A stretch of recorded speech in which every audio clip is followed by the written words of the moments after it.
this is Nitya Sananda. Welcome to Cuisine. இன்னைக்கு நம்ம பார்க்க போறது ரொம்ப ஸ்பெஷலான ஒரு கேக் ரெசிபி தாங்க. வேற ஒண்ணும் இல்ல, ப்ளூபெர்ரி லெமன் கேக். அதாவது ப்ளூபெர்ரி லெமன் பிரெட்னு கூட சொல்லுவாங்க. வாங்க எப்படி செய்யறதுன்னு பார்க்கலாம்.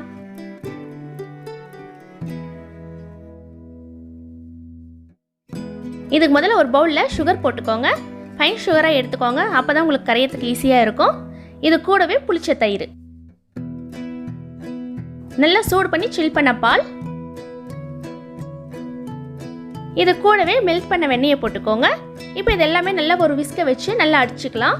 இந்த மாதிரி கேக் ரெசிபிக்கு எப்பவுமே ஃபைன் சுகர் போட்டுக்கோங்க. அப்போ தான் உங்களுக்கு ஈஸியாக கரையும். நீங்கள் விஸ்க் பண்ணக்குள்ள எக்காரத்தை கொண்டு பெரிய கிறிஸ்டல் சுகர் போடவே போடாதீங்க. ரொம்ப நேரம் ஆகும். நீங்களும் நிறைய நேரம் விஸ்க் பண்ண வேண்டியதாக இருக்கும். இப்போ நல்லா மிக்ஸ் பண்ணியாச்சு. இப்போ நம்ம பேக்கிங் பவுடர் போட்டுக்கலாம். இது கூடவே உப்பு. அடுத்து நம்ம லெமன் ஜெஸ்ட் போட்டுக்கலாம். லெமன் ஜெஸ்ட்னா வேறு ஒன்றும் இல்லைங்க, எலுமிச்சை பழத்தை மேலே இருக்கிற தோலை மட்டும் துருவி போட்டுக்கோங்க. இது ஒரு நல்ல ஃப்ளேவர் கொடுக்கும் இந்த கேக்குக்கு.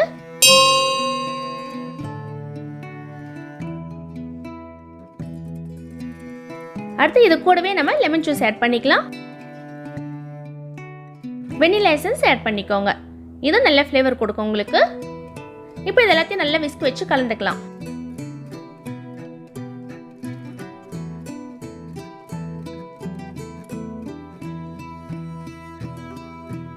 அவ்வளோதாங்க, எல்லாம் விஸ்க் பண்ணியாச்சு. இப்போ நம்ம கடைசியாக மைதாவை ஆட் பண்ணிக்கலாம்.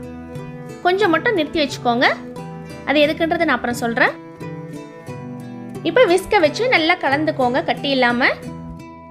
நான் போட்டிருக்கிற மெஷர்மெண்ட் எல்லாமே கரெக்டுங்க. நீங்கள் எக்ஸ்ட்ரா பாலோ வெண்ணெயோ எதுவுமே ஆட் பண்ண வேண்டிய அவசியம் கிடையாது. கரெக்டாக உங்களுக்கு வரும். பாருங்கள், சரியான கன்சிஸ்டன்சி இது. இந்த கேக்குக்கு ரொம்ப முக்கியமான பொருள் ப்ளூபெர்ரி. இது ஃப்ரெஷ்ஷான ப்ளூபெர்ரிங்க, ட்ரை கிடையாது. இது எல்லா ஸ்டோர்ஸ்லையுமே கிடைக்குது. நம்ம கொஞ்சம் மாவு மீற்றி வச்சோம் இல்லையா, அதில் இந்த ப்ளூபெர்ரியை போட்டு நல்லா மிக்ஸ் பண்ணிக்கோங்க. இந்த மாதிரி நம்ம பண்ணுறதுக்கு ஒரே ரீசன் தாங்க. நீங்கள் டைரெக்டாக அந்த கேக் பேட்டரியில் போட்டிங்கன்னா அந்த பழம் எல்லாமே கீழே இறங்கிடும். நீங்கள் இந்த மாதிரி மாவு மிக்ஸ் பண்ணி போட்டிங்கன்னா அங்கங்கே உங்களுக்கு இருக்கும். இந்த கேக் பேக் ஆகி வரக்குள்ளே பார்க்க அவ்வளோ அழகாக இருக்குங்க. அங்கங்கே அந்த ப்ளூபெர்ரி இருக்கிறது ஒரு ஸ்பேட்டில் வச்சு லைட்டாக மிக்ஸ் பண்ணுங்கள். அதாவது இந்த ஃபோல்டு மெத்தடில் பண்ணிங்கன்னா உங்களுக்கு கரெக்டாக இருக்கும். ரொம்ப அழுத்தம் கொடுத்து நீங்கள் மிக்ஸ் பண்ண வேண்டிய அவசியம் கிடையாது. அடுத்து நம்ம பேக் பண்ணிக்கலாம். இதுக்கு முதல்ல இந்த மாதிரி ஒரு லோஃப் டின்னில் நீங்கள் பட்டர் பேப்பர் வச்சுக்கோங்க. அப்போ தான் உங்களுக்கு பேக் ஆகி எடுக்கக்குள்ள ஈஸியாக இருக்கும். இப்போ நம்ம கலக்கி வச்சுருக்கிற கேக் பேட்டரை இதில் ஊற்றிக்கோங்க.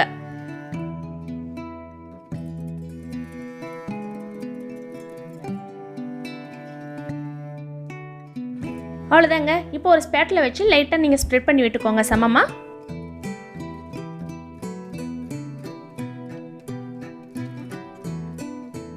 இப்போ இந்த பேட்டர் மேலே டாப்பில் நீங்கள் அங்கங்கே ப்ளூபெர்ரி போட்டுக்கோங்க.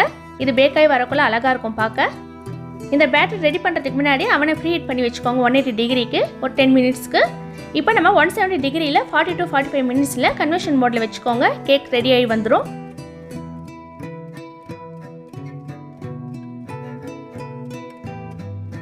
கரெக்டாக எனக்கு 45 மினிட்ஸில் கேக் பேக் ஆகி வந்துருச்சுங்க. நல்லாவே வந்திருக்கு.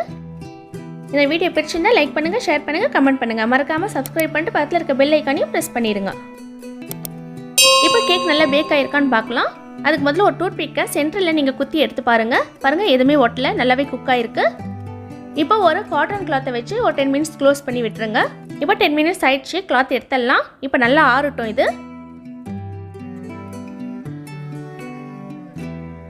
இப்போ ஒரு பட்டர் பேப்பரில் அப்படியே நம்ம இதை கவுத்தலாம். கேர்ஃபுல்லாக இது பண்ணிக்கோங்க.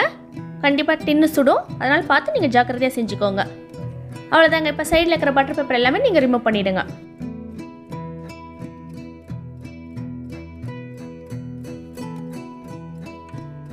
பாருங்கள், நம்ம முழுசாக போட்ட எல்லா ப்ளூபெர்ரியுமே நல்லா பேக் ஆகிருக்கு. இப்போ இந்த கேக்கை நம்ம ஸ்லைஸ் பண்ணிக்கலாம். உங்களுக்கு கட் பண்ணக்குள்ளவே நல்லா தெரியும், சாஃப்டாக இருக்குது பாருங்கள்.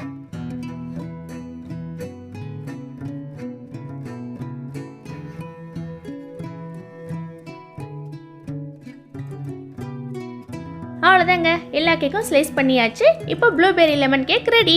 பாருங்க எவ்வளோ சாஃப்டாக இருக்கு.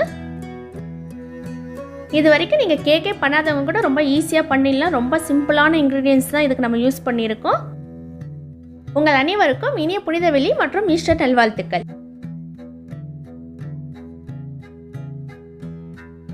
இப்போ டேஸ்ட் எப்படி இருக்குன்னு பார்க்கலாம். ரொம்பவே நல்லா இருக்குங்க. அந்த ப்ளூபெர்ரி டேஸ்ட், அந்த லெமனோடைய டேஸ்ட் ரொம்பவே நல்லா இருக்குது. கண்டிப்பாக ட்ரை பண்ணி பாருங்கள்.